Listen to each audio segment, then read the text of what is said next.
Hello అండి, నేను doctor Sriranjani, gynaecologist and fertility expert practising in Sanath Nagar.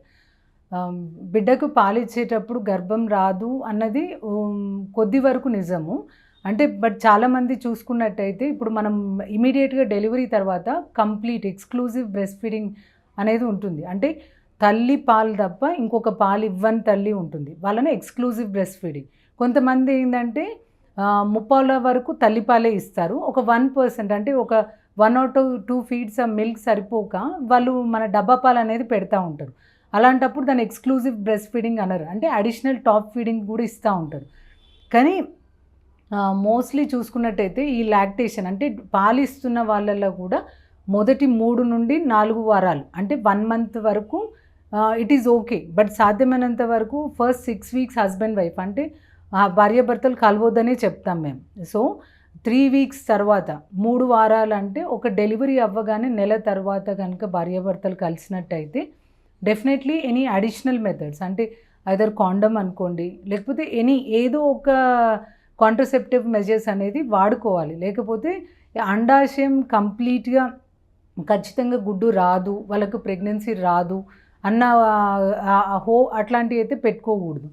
చాలామంది ఇప్పుడు ప్రెగ్నెన్సీ డెలివరీ అయినాక వితిన్ 3 months మళ్ళీ ప్రెగ్నెన్సీ పీరియడ్ మిస్ అయింది అయినా కూడా వాళ్ళు చెక్ చేసుకోకుండా మళ్ళీ 7th month 8th month ఆ టైం అంటే ఇంకా 7 months అయినా కూడా పీరియడ్స్ రావట్లేదని అప్పుడు చెక్ చేసుకుంటే అప్పటికి వాళ్ళకు 3 నెలల గర్భం అనేది ఉంటుంది.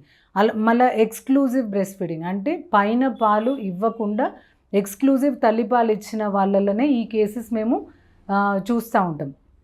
అలాంటి వాళ్ళకి లైక్ ప్రెగ్నెన్సీ వచ్చినప్పుడు ఇంకా అడిషనల్ ఫీడింగ్ అంటే వేరే టాప్ ఫీడ్స్ ఇస్తున్న వాళ్ళకు ప్రెగ్నెన్సీ వచ్చే అవకాశాలు చాలా ఎక్కువ. సో 100% లాక్టేషన్ టైంలో ప్రెగ్నెన్సీ రాదు అన్న కాన్సెప్ట్ అయితే పెట్టుకోకూడదు. డెఫినెట్లీ అడిషనల్ మెథడ్స్ ఉంటాయి. లైక్ ద బెస్ట్ మెథడ్ అన్నట్టయితే మనం బెస్ట్ మెథడ్ గురించి చూసుకున్నట్టయితే కనుక కాండమ్ అంటే మేల్ కాండమ్ అనేది that is more safer because చాలా తక్కువ కలుస్తూ ఉంటారు కాబట్టి ఎప్పుడూ ఒకసారి దానికి కాండమ్ అనేది వాడుకోండి. అండ్ బికాజ్ ఇప్పుడు తల్లికి సంబంధించినట్టయితే ఓసీ పిల్స్ అంటే హార్మోనల్ పిల్స్ ఏమైనా తీసుకున్నట్టయితే మళ్ళీ పాలు తగ్గిపోతాయి. సో సాధ్యమైనంత వరకు ఓసీ పిల్స్ పోస్ట్ డెలివరీ ఇమీడియట్గా మనం సజెస్ట్ చేయము. సో 6 weeks వరకు ఓకే. అండ్ ఫస్ట్ 3 months అసలు భార్యాభర్తలు కలవద్దు. కలిసినప్పుడు కొన్ని రోజుల వరకు మేల్ కాండమ్ లాంటిది వాడుకొని తర్వాత ఇంజెక్షనల్ మెథడ్స్ ఉంటాయి.